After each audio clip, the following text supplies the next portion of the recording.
Samajwadi party की ओर से पंचायत चुनाव में सत्ता पक्ष पर विभिन्न आरोप लगाते हुए दो गुटों में अलग अलग ज्ञापन राज्यपाल और राष्ट्रपति के नाम एसडीएम आंवला को सौंपा गया।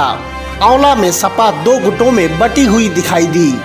एक गुट ने महिलाओं के साथ राज्यपाल को तो दूसरे गुट ने प्रदर्शन कर राष्ट्रपति को ज्ञापन सौंपा। सबसे पहले सपा की साजिया आबिद ने राज्यपाल के नाम भेजे गए 17 सूत्रीय ज्ञापन में सत्ता पक्ष पर बढ़ती महंगाई, गुंडागर्दी, ब्लॉक प्रमुखी व जिला पंचायत अध्यक्ष के चुनाव में सत्ता का दुरुपयोग करने समेत विभिन्न आरोप लगाए। सपाई बैलगाड़ी से तहसील तक पहुंचे। इस मौके पर पूर्व चेयरमैन सैयद आबिद अली, लक्ष्मण प्रसाद फौजी एवं भारी संख्या में महिलाएं व पुरुष शामिल रहे। औरतों को घर चलाने में परेशानी हो रही है, इसलिए हम सारी कुछ औरतों के साथ आए हैं। यहाँ पे गैस सिलेंडर महंगा हो गया है, सरसों का तेल महंगा हो गया है, दालें महंगी हो गई हैं, सब सब्जियाँ महंगी हो गई, सब कुछ महंगा हो गया है। हम करते हैं कि सब चीज़ें सस्ती हो जाए, गैस सिलेंडर सस्ता हो जाए, दालें तेल सस्ता हो जाए, दालें सस्ती हो जाए और औरतों की पेंशन नहीं आ रही, वो आ रही।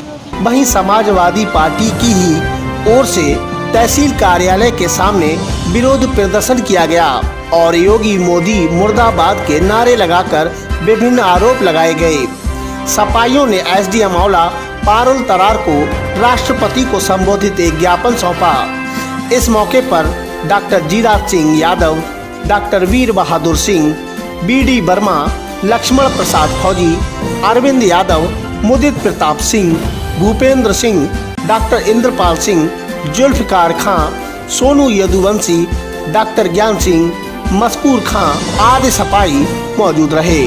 तहसील मुख्यालय पर जिला पंचायत चुनाव में जो धांधली हुई है, जो समाजवादी पार्टी के लोगों का पर्चा फाड़ा गया है, उनका अपहरण करके जिस प्रकार से अपने सदस्य अपने जिला पंचायत अध्यक्ष और ब्लॉक प्रमुख बनाए गए हैं, उसके विरोध में, महिलाओं पर अत्याचार के विरोध में, किसानों के अत्याचार के विरोध में, बढ़ती हुई महंगाई पे, बढ़ती हुई डीजल और पेट्रोल की कीमतों पर विरोध प्रदर्शन किया है। चूँकि पूरे प्रदेश में इनका गुंडाराज, भ्रष्टाचार, जातिवाद और पूरे प्रदेश में जिस तरह से इन्होंने एक ऐसी छाप छोड़ी है, पहले ये कहते थे कि समाजवादी गुंडे हैं, अब ये मैं समझ नहीं पा रहा हूँ कि इनको क्या संज्ञा दी जाए।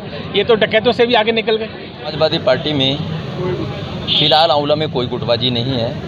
यदि कोई व्यक्ति विशेष खुद अपना अस्तित्व कायम करना चाहता है समाजवादी पार्टी से हटकर, तो ये समाजवादी पार्टी की जो व्यवस्था है उसके व्यवस्था कानून के अनुरूप नहीं है और ये अनुशासनहीनता है। हमको ये जानकारी नहीं है कि कौन आदमी अपना कोई व्यक्तिगत अलग से ज्ञापन तैयार करा रहा है, तो उस चीज़ पे हम कोई कुछ कहना भी नहीं चाहते और वो कहने का विषय भी नहीं है। हम संगठन की लाइन से हटकर ना कोई शब्द बोलना चाहते हैं। जो संगठन के साथ मिलकर काम करेगा, हम हर कीमत पर हर तरह से उसके साथ हैं। ये गुटबंदी का विषय नहीं है। ये संगठन का निर्देश था कि केवल और केवल विधानसभा का जो संगठन है उसके बैनर तले ये धरना होगा और ये कार्यक्रम होगा। उसको वो अलग ज्ञापन दिया गया है तो वो उनका विषय है। हम बताएं आपको, हम उस पर कुछ नहीं कहना चाहते। हम बस ये कहना चाहते हैं कि हमारे आदरणीय जिलाध्यक्ष जी महोदय, आदरणीय प्रभारी जी हमारे साथ हैं। आपके निर्देशानुसार हमने अपना ज्ञापन दिया है। उन्होंने जो दिया है वो उसका वो जाने, उनका व्यक्तिगत मामला है। पार्टी से उसका कोई लेना देना नहीं। 2022 में हम लोग पुनः बहुमत के साथ सत्ता में आएंगे, पूर्ण बहुमत के साथ सत्ता में आएंगे और आप देखना कि हम बरेली के 15 ब्लॉकों पर ब्लॉक प्रमुख हमारे होंगे।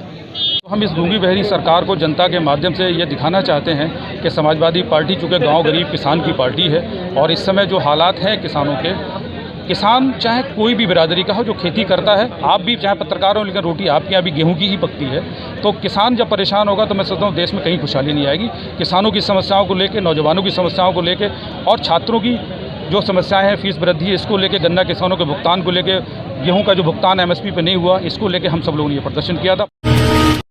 जुताई करने जा रहे किसान के ट्रैक्टर की छतरी में करंट आने से किसान की मौत हो गई।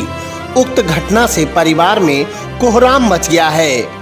आंवला थाना क्षेत्र के गांव रामपुरा निवासी 50 वर्षीय शिशुपाल सिंह अपने बेटे धीरू के साथ ट्रैक्टर से खेत की जुताई करने जा रहे थे। जुताई के दौरान उनके खेत से गुजर रही हाई टेंशन विद्युत लाइन का तार ट्रैक्टर की छतरी से टकरा गया, जिससे करंट आने से शिशुपाल सिंह बुरी तरह झुलस गए और उनकी मौत हो गई, जबकि धीरू स्टीयरिंग व कुर्सी पर प्लास्टिक होने की वजह से बच गया। उक्त घटना से परिवार में कोहराम मच गया है। ग्रामीणों ने आरोप लगाया कि खेतों से गुजर रही विद्युत लाइन काफी नीची है। विद्युत विभाग की लापरवाही की वजह से यह हादसा हुआ है। मौके पर पहुंची पुलिस ने सबको कब्जे में लेकर पोस्टमार्टम के लिए भेज दिया है। कूड़ा डालने को लेकर दो पक्ष आपस में भिड़ गए। दोनों पक्षों ने एक दूसरे पर आरोप लगाए। वहीं पुलिस ने दोनों पक्षों के 4 लोगों के खिलाफ रिपोर्ट दर्ज की है। मामला आंवला थाना क्षेत्र के भमोरा रोड स्थित एक गांव का है। गांव में कूड़ा डालने को लेकर दो पक्षों में विवाद हो गया। एक पक्ष ने आरोप लगाते बताया कि उसकी भतीजी पेट्रोल पंप के सामने कूड़ा डालने गई थी। इसी बीच गांव के ही 2 लोगों ने उसे बुरी नीयत से दबोच लिया और छेड़खानी की। वहीं दूसरे पक्ष ने बताया कि प्रधानी चुनाव में वोट न देने को लेकर उक्त लोग रंजिश मानते हैं, इसीलिए उक्त लोगों ने उसकी बहन के कपड़े फाड़ दिए। वहीं पुलिस ने दोनों पक्षों की ओर से एक दूसरे के खिलाफ रिपोर्ट दर्ज की है। आंवला बदायूं रोड पर एक टेम्पो को पिकअप गाड़ी ने टक्कर मार दी, जिससे टेम्पो में सवार 5 लोग घायल हो गए। मौके पर पहुंची पुलिस ने घायलों को उपचार के लिए अस्पताल भेजा है। घटना बदायूं रोड आंवला के समीप की है। कुंवरगांव बदायूं से एक टेम्पो आंवला आ रहा था। इसी बीच पीछे से आई एक पिकअप गाड़ी ने टेम्पो को टक्कर मार दी। टक्कर से टेम्पो चालक अरविंद और सवारियों में परवीन, शाहनूर, श्रीपाल, चांदनी घायल हो गए। पुलिस ने चोरी के मामले में 2 लोगों को गिरफ्तार करके जेल भेजा है।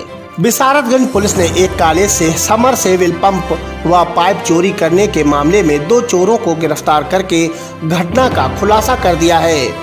पुलिस के अनुसार बीते दिन नगर के राजकीय इंटर कॉलेज से समरसेबिल व पाइप चोरी होने के मामले में रिपोर्ट दर्ज कराई गई थी। पुलिस ने मामले को गंभीरता से लेते हुए चोरों की तलाश आरंभ कर दी थी। इसी बीच पुलिस के हाथ सफलता लग गई। पुलिस ने नगर के वार्ड संख्या 5 निवासी नाजिम और भिंडौरा अड्डा निवासी अनवार को चोरी के सामान के साथ गिरफ्तार कर लिया। पूछताछ में एक और चोर के शामिल होने की बात सामने आई है। पुलिस ने दोनों आरोपियों को जेल भेजकर तीसरे चोर की तलाश आरंभ कर दी है। मैंथा फैक्ट्री पर फसल की पिराई को लेकर 2 पक्ष आपस में भिड़े, 2 घायल, 4 लोगों के खिलाफ रिपोर्ट दर्ज। आंवला थाना क्षेत्र के गांव खरगपुर निवासी बीरपाल ने लिखाई रिपोर्ट में बताया कि 4 दिन पूर्व रात्रि के समय वह गांव के ही एक मैंथा की फैक्ट्री पर फसल की पिराई करा रहा था। वहां 2 भाइयों की बराबर में अलग अलग फैक्ट्री हैं। फसल की पिराई कराते समय बराबर की फैक्ट्री मालिक को उसका वहां पिराई कराना अच्छा नहीं लगा और वह आक्रोशित होकर उसके व उसके भाई के ऊपर हमलावर हो गया। उन्होंने आरोप लगाया कि उक्त लोगों द्वारा लाठी, डंडे व पंजी से प्रहार करने की वजह से वह दोनों घायल हो गए। पुलिस ने शिकायत के आधार पर छेदालाल, विजय, लक्ष्मी और गुड्डो देवी के खिलाफ रिपोर्ट दर्ज की है। भमोरा थाना प्रांगण में शांति कमेटी की बैठक का आयोजन किया गया। बैठक में आगामी त्योहार पर भीड़ एकत्रित न करने व नई परंपरा न डालने की बात कही गई। प्रभारी थाना अध्यक्ष विश्वदेव सिंह ने मौजूद लोगों से शांतिपूर्वक तरीके से त्योहार मनाने की अपील की और कोरोना गाइडलाइंस का पालन करने को कहा। इस मौके पर क्षेत्र के ग्राम प्रधान समेत तमाम संभ्रांत लोग मौजूद रहे। मोबाइल मांगने पर न देने को लेकर की गई मारपीट, 3 लोग घायल, पुलिस से शिकायत। भमोरा के गांव हिम्मतपुर त्रिकुनिया निवासी राजवीर ने पुलिस से शिकायत कर बताया कि बीती रात उसके छोटे भाई अन्नू व आदेश गांव में ही एक दावत में थे। इसी बीच 2 लोगों ने उसके भाइयों से मोबाइल मांगा। इनकार करने पर उक्त लोगों ने उसके भाइयों को बेरहमी से मारा पीटा। सुबह के समय वह अपने भाइयों के साथ उक्त लोगों से शिकायत करने पहुंचा तो उक्त लोगों ने पुनः उन तीनों के साथ मारपीट की, जिससे वह तीनों घायल हो गए। मामूली बात पर की गई मारपीट, एक घायल, पुलिस से की गई शिकायत। भामोरा के गांव भीकमपुर निवासी सोनू ने पुलिस से बताया कि वह श्याम सिंह और राजू के साथ धान की पौध उखाड़ रहा था। इसी बीच गांव के 4-5 लोग आ गए और गाली गलौज करने लगे। विरोध करने पर उक्त लोगों ने लाठी डंडों से मारपीट की, जिससे वह घायल हो गया। पुलिस ने घायल को उपचार हेतु भेजकर मामले की जांच आरंभ कर दी है।